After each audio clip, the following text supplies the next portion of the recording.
Here at the Roundtable, we like to make a schedule of videos we're going to do and proceed to not follow that schedule because things release. And one of those things that released or that was dropped today, well, 13 hours ago, was a new trailer to Christopher Nolan's epic, The Odyssey. Now, we haven't seen it, obviously. The Odyssey comes out when? In June? July? June, yeah, I think. Okay. Comes out this summer, so in a month or two. And we've waited for this for a long time. If you follow the Roundtable either on this channel or on our other popular channel, Lux Digital Church, you will know that we have been big proponents, A, of Christopher Nolan, and 2, of The Odyssey. Templar, before we get moving on this trailer and react to it, tell me a little bit, like, how's your hype level right now for The Odyssey? July 17th it comes out. Just double checking. Okay. I'm excited for it. I'm always a fan of Nolan. I generally like just about everything he does. He's got a couple misses in there, but overall I'm a fan. I like the ones that are a little bit less popular to some extent. So I'm looking forward to it. I think it's cool. I think it's very ambitious, and I've been interested to know how he was going to approach it. We can see, I watched this trailer already, so I'm curious to see how you think that looks from this trailer in terms of how he balances the sort of fantasy elements with his more grounded style. Because there's, I think, a balance there. Okay. Because, it's a story that has to have, or doesn't have to have, but Cyclops, maybe sirens, just different kinds, like fantasy creatures, gods of different, Greek gods that show up in the story. How much of that was he going to lean into? How much of that would fit with his way of doing things, which is usually a pretty grounded, kind of darker tone that he did in, that he brought into the Batman movies and things like that, right? Where he avoided any of the kind of supernatural kind of villains or that sort of things. He went with the much more grounded villains, whereas this kind of requires that fantasy element. And I don't know how much we've seen that from him. I mean, certainly Inception has, I guess, elements, but that's different. That's kind of its own thing. Tenet is like a sci-fi time travel, whatever. But he hasn't, I don't know if he's really done fantasy in the way that he would be doing it here. So I think that is interesting to me. So I'm excited. I think a lot of the reaction to the initial trailer was stupid. Yes. Because it was just a lot of people complaining about the armor, that it's generic Hollywood armor. Do I agree? Yes. Would I have wanted them to go with what people were suggesting they should have gone with instead? Absolutely not. And absolutely not. I'm sorry. Could they have made the armor more interesting? Yes, they could have made the armor more interesting. I agree 100%. I think they went with an incredibly safe choice for the armor for Odysseus in this movie. It's very generic Troy-ish, gladiator-ish armor, costume design. Yeah, the generic leather-ish, cloth-ish, breastplate, or not even a plate, really, whatever, tunic, I don't know, and the standard, a Corinthian-ish helmet, which they go with. That's kind of boring, but compared to what people were saying the actual historical Mycenaean armor looked like, it's I understand why they went with a generic choice.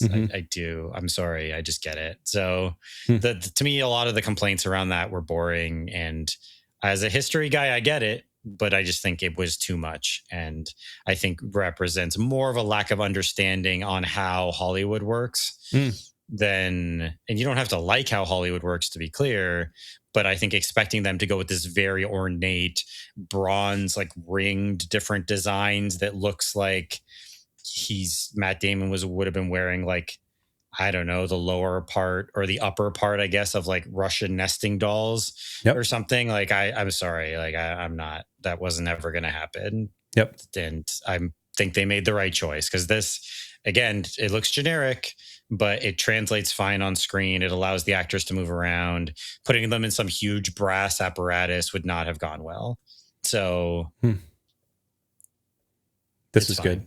This is a good Yeah, one. I saw a lot of complaints about Agamemnon and the armor, and I get it. Again, I get it.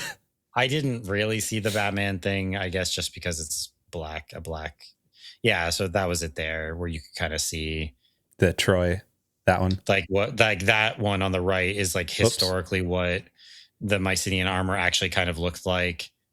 There's no way in a million years they would do that in a movie. I don't think, at least not for a movie like this. I mean, and I say that maybe they would, and that would, if it worked, that would be cool. I'm not against it. I just understand why they didn't go that direction. I do. Yeah. So, also, before we move on, Troy, what we've never really talked about Troy on this channel before, or on this show before. What do you think of that movie? I like Troy. It's solid. Yeah. And I mean, has one of the best one-on-one fight scenes I think ever put. Like, is it accurate? No, but it's great. It's not how people actually would have fought with shields and spears, but it's awesome. The fight between Hector and Achilles. Yep. Is great. It's awesome. Yeah. Eric Bana and Brad Pitt do a great job with it. It absolutely tells the story of those two characters. And we haven't really talked much about Troy, but next month. Ooh, go for it. No, go ahead. Go ahead.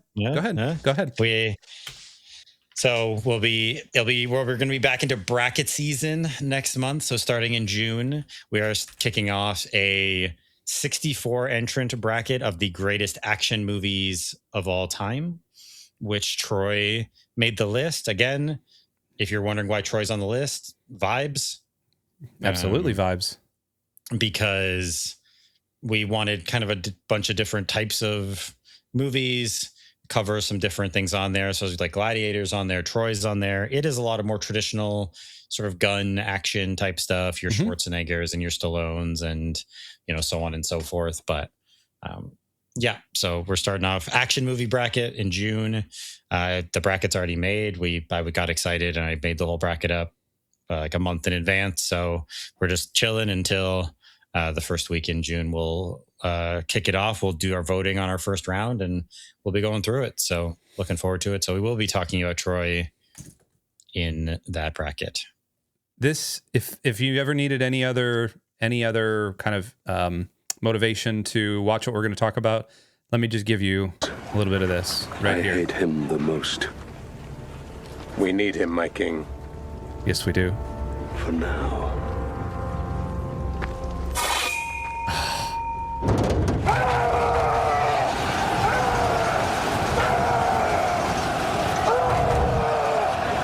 This is so good.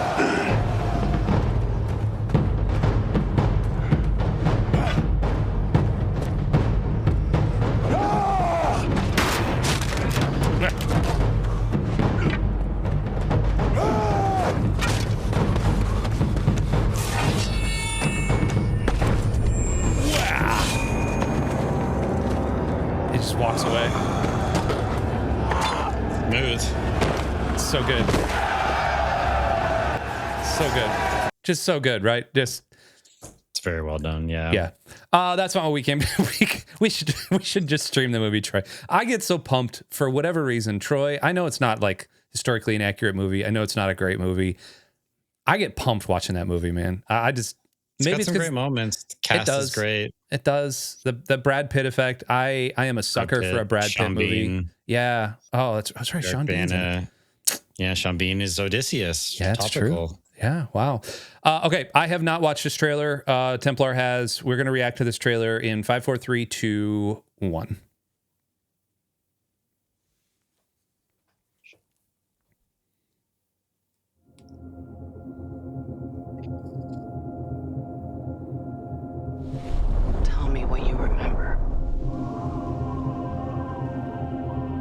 A wife?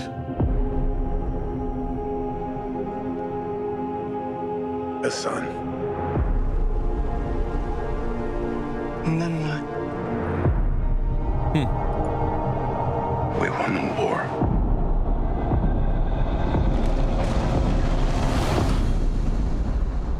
Help me go home.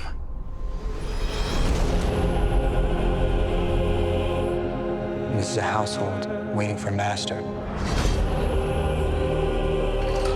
I want you to choose me. Ithaca's king is coming back. No, he's not.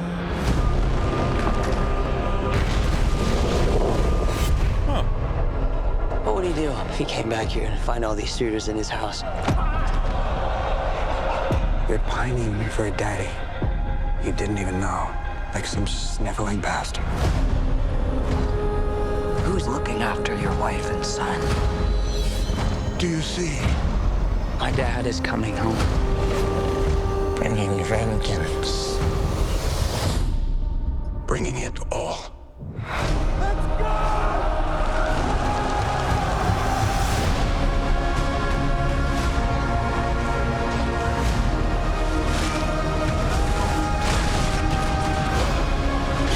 I need everyone at this party dead.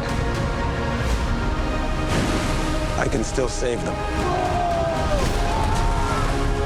You're a man who needs to control his fate. But you cannot control this. That world is gone. No one could stand between me and home. Not even the gods. Keep us straight!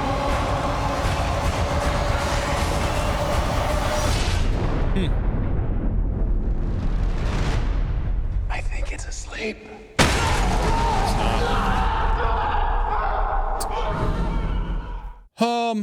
Okay. There's a lot going on there. There's a lot going on. A couple things. My first reactions. Number one, they finally showed some fantasy elements to it. Even though it did look very green screeny. That looks, pretty bad. I'm sure it'll look fine. Maybe it's just because I'm watching it in a YouTube trailer. I'm sure on the big screen it'll look fine. Charlize Theron is she's a siren, correct? She's playing Circe. So she's like a sorceress. I had to look it up because I forgot. It's been a while since I read the Odyssey. I read it in university, but she's like a goddess, sort of sorceress. Yeah. Who waylays him for a while, like seduces him. So okay. She's a good choice for a powerful kind of goddess kind of character. Yeah. There's a lot of gods that show up in the actual story. I don't know how many of them will actually appear here. Although I think Zendaya is playing Athena, right? So I guess presumably she's going to show up as well. So she's not even in this. Her voice is in it once at the beginning. Yeah, she didn't show up in it. But we do get a lot more of the story. So we get like the suitors, and Robert Pattinson being like the chief suitor is fun. It's kind of fun to see Pattinson play like this douchey, like noble guy who's just trying to like show up and take over. Yep. Like that's cool. I'm into that. Pattinson's always great. That's John Bernthal. Yeah, John Bernthal. Okay. Didn't realize he was in this. He was in the other trailer, or like he was in another like teaser that they did where it was like he's in a bar like talking. Oh, you're right. He did like he was there. So yes. Yeah. Okay. So there's that. All the fantasy things too. Like, okay, cool. The thing that struck me this time, nobody has a British accent. So even the British guy doesn't have a British accent. Like I think it's interesting that Nolan is going for American accents, American English, which is definitely a choice. That is definitely not the choice that he usually makes. Well, I mean, in Dunkirk, nobody really talked, and when they did, I guess it technically had to be British, because they were British soldiers that were trapped in the coastline. But that's not typically the choice you get with ancient epics. Everybody speaks British or some form of British English for the most part. Sure. So that's one thing. The other thing was like, it felt a little more war-y to me. Like it felt a little more like battle heavy than the other trailers have. Like it's been battle-y, but like this felt a little bit more like, hey, let's concentrate on the fact that Odysseus is actually like a general in this area instead of just like some mythical figure who's trying to get home. Yeah. So I don't know. I think that they're showing off some of the action stuff. I think that's wise for a trailer. You're trying to get people kind of hyped. I mean, it comes out in a little over 2 months, right? So yeah. I wonder if they'll have another trailer before then. Probably not. They might do like another little teaser, like a 30-second teasers. I could see. Outside of that, like I still want to see it. Like I still think it looks cool. Yeah. Oh, it'll look great. But are you going to go and see it in IMAX? I would like to. I was thinking about that. Again, we don't live near a theater. I live a couple hours. Ottawa would be the closest major city to where I live, and they do have IMAX there. So maybe, I don't know if tickets are on sale. They're probably already sold out if they are. So maybe I'll go. It'd be cool to see it. I think it's all shot. I think this is 100% IMAX. Yeah. I think that's basically all he does now. Apparently they made the cameras like 30% quieter. So yes. The dialogue should be hopefully a little better than in some of the previous ones. Although in Oppenheimer, that was all shot on IMAX and the dialogue was good. It came through well. So yeah, you can ADR that pretty quick. There was not a whole lot going on there. You could ADR it and it would have not been that noticeable. Yes. So we'll see how it goes, but I'm sure it'll be gorgeous. And I'm interested. It does look like he includes the fantasy elements, but in a grounded way. I know that's a little vague, but like, I think just how things look. I think at that one point where he's talking about, there's the guy with like the stuff on his face. Like, I think those guys are supposed to be dead. Like, I don't know if that's the underworld or there's one point where a guy is like in the sand and he's like talking to him about like dreaming about getting back to his men. Like, I think that guy's supposed to be dead. Like, I think I don't know if that's the underworld or if that's like dealing with undead soldiers or something. I don't remember the story well enough to know, but like, I think that's what that is. So like, yeah, that guy there, like, I think that guy's supposed to be dead. Like, I think he's like an undead, or maybe undead's not right, but I think this is supposed to be like Hades or something, or like they're like soldiers who've died. I could be totally off, but I think that's right. Okay. So again, it's going for kind of a fantasy, but kind of grounded fantasy. Like the Cyclops is not super over the top. I don't know who the big guys in armor were that were like kind of stomping around, like throwing his guys around. I don't know who they are supposed to be. Like the guys in the woods there. Yeah. Like, I don't know who they're supposed to be. So fantasy elements, but certainly grounded. So it's interesting to see how he works the balance of that. But I'm excited. Like, at this point, I'm still generally speaking going to give our Greek soldiers, Archean army charging. No, that's not right. It's not them. Braves search sucks. No, that's not it. Yeah, it's fine. Yeah, at this point, I'm generally ready to give Nolan the benefit of the doubt. I think with this one, due to some casting decisions and some ethnicities of some of the actors, people wanted to raise a big stink about it, but Nolan's movies have always been incredibly well cast. So I'm not going to worry about it too much. It doesn't really bother me that, like, was it John Leguizamo is one of Odysseus's crew? Like, Leguizamo's great. So does it make sense to have I don't know what his exact ethnicity is, like Central South American actor here? No, it doesn't. But I think they just went for like, give me the best people for these roles and not worry about it. And if there were some major Greek actors that had been left out, but like, I don't know any major Greek actors. So I just don't think that was that much of a consideration. I think he's looking at this as more as just mythology. And it's like, you know, and we could debate that, whether that's right to completely remove it from its kind of Greek context in that way and to treat it more just like fantasy, maybe outside of like being tied to a specific nation the way that it is actually. We could debate whether that's right or not to do, but I think the cast looks dope. Charlize is awesome. Anne Hathaway is great. The last time, she's awesome in both the other Nolan movies she's in. I think she's awesome in Dark Knight Rises as Catwoman, and she's great in Interstellar. I love her role in Interstellar. So I'm excited to see her here. I think and looking at what this performance looks like, I think she'll kill that. So Pattinson's great. Like, the cast is awesome. So I can't get too mad about who they cast as Helen of Troy. I don't care that much. Like it's not that important to me. So I'm excited. I'm not like over the moon excited because I think I still have a decent number of questions, but Nolan to make a long answer shorter, to me still has the benefit of the doubt in that I'm going to give him a shot. If it's good, I hope it's great. If it's not, then that sucks, but it looks cool and I'm into it.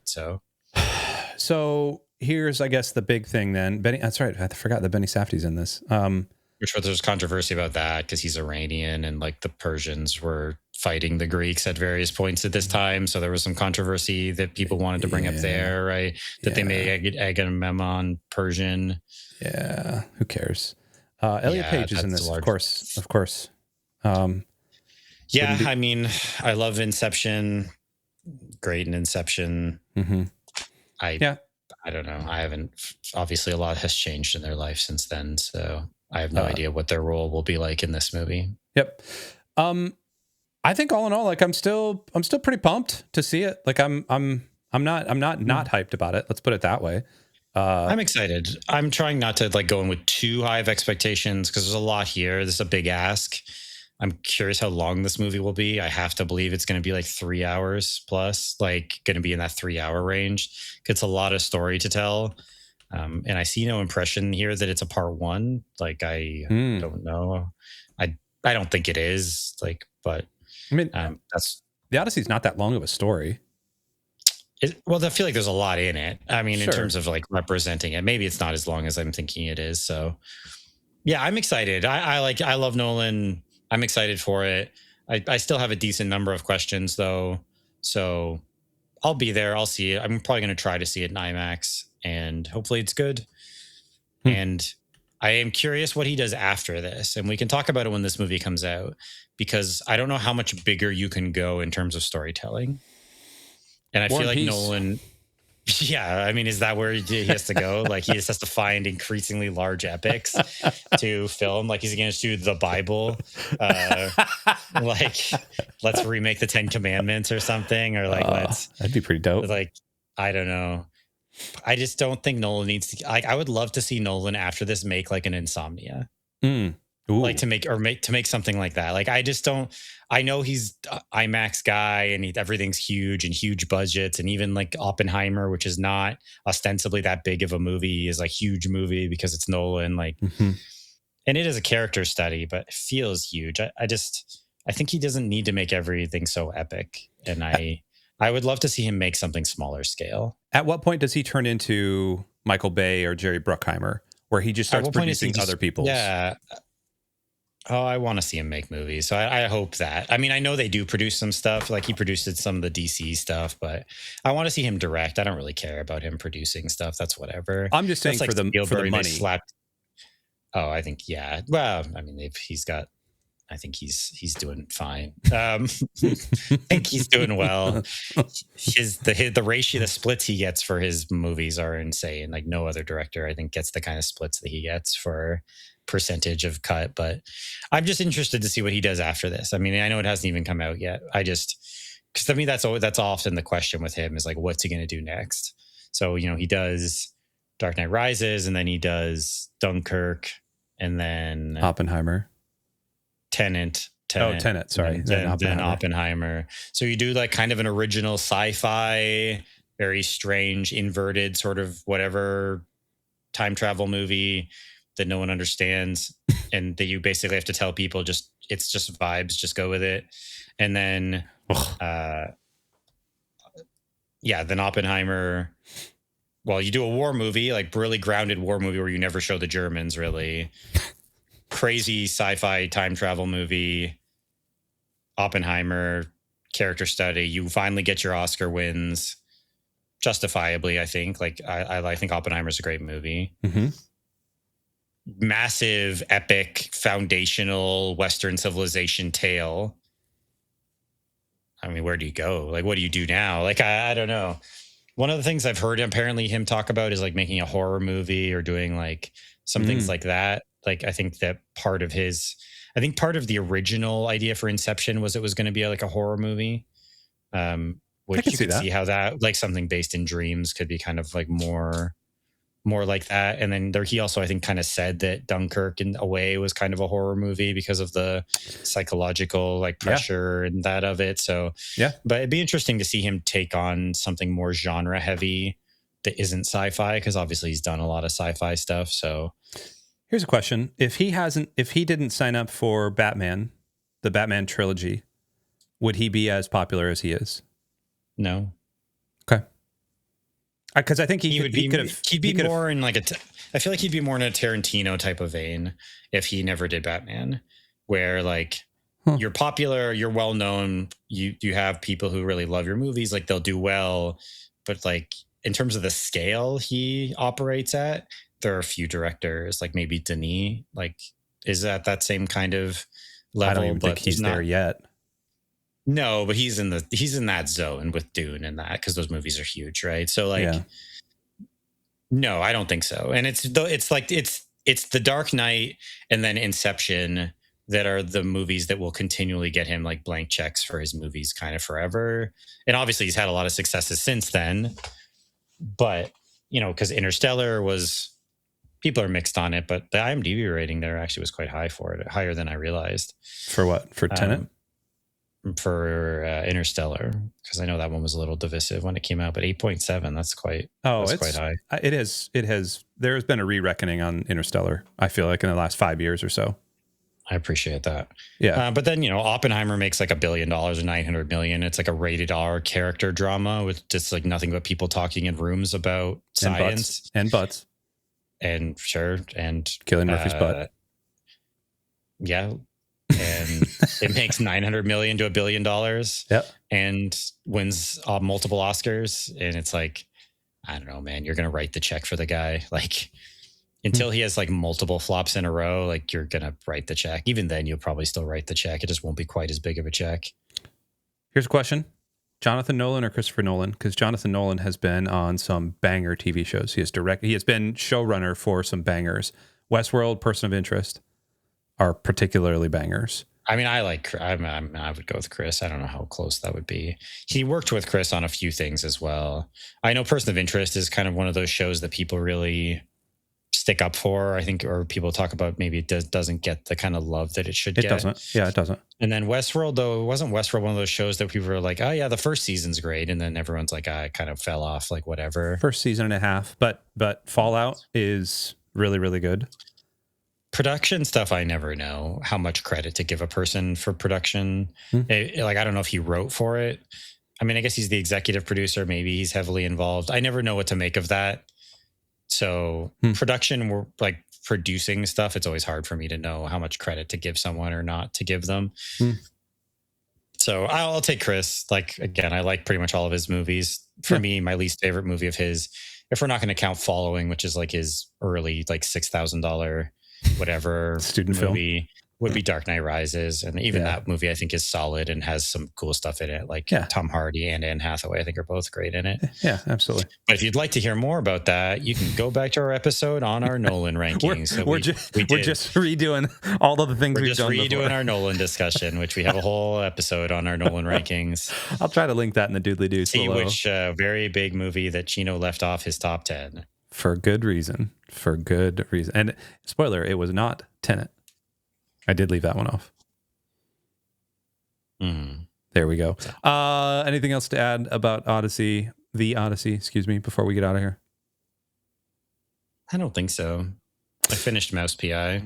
So maybe in a future episode, we'll talk about what we've been playing, because I think there's lots of interesting stuff going on. Give me a 30-second review of Mouse PI. What'd you think? Vibes. If you like I've been saying vibes a lot, but it is. That game is vibes. If the idea of a boomer shooter, so like you go into rooms, you're into areas, you clear out all the enemies in the style of Cuphead, but not the gameplay of Cuphead, which I know a lot of people love, but Cuphead wasn't my favorite style of game. But like that, like, I don't know, 30s, I don't know if that's correct, but like 30s. Noir. Old school, noir, really over the top noir detective voice script. Cheese puns because you're playing as a mouse. Sure. It's kind of over the top, kind of silly, really fun 2D like vibes, animation to it. If that sounds fun to you, the gunplay is good. I highly recommend it. And it's not even the full price game. To me, it's worth full price, and it's like a $30 or $40 game. So wow. I recommend Really? it. You'd pay $60 or $90 in Canada for it? I wouldn't have, because I wouldn't have known that going in, but having finished it, I would say it was worth that. Okay. Like, yeah, for me anyway, I had a ton of fun with it, and I think there's enough content to justify the price as well. So interesting. Yeah, I had a ton of fun with it. So well, stay tuned also for my review of Crimson Desert, which I cannot recommend, and also I can highly recommend. Depends on the day. Depends on what part of that game I'm playing. So yeah, stay tuned for that. We're going to get out of here because we've been talking into microphones for a little bit. Make sure to let us know in the doobly-doos below what you think of the Odyssey. Until then, we love you. We'll see you next time.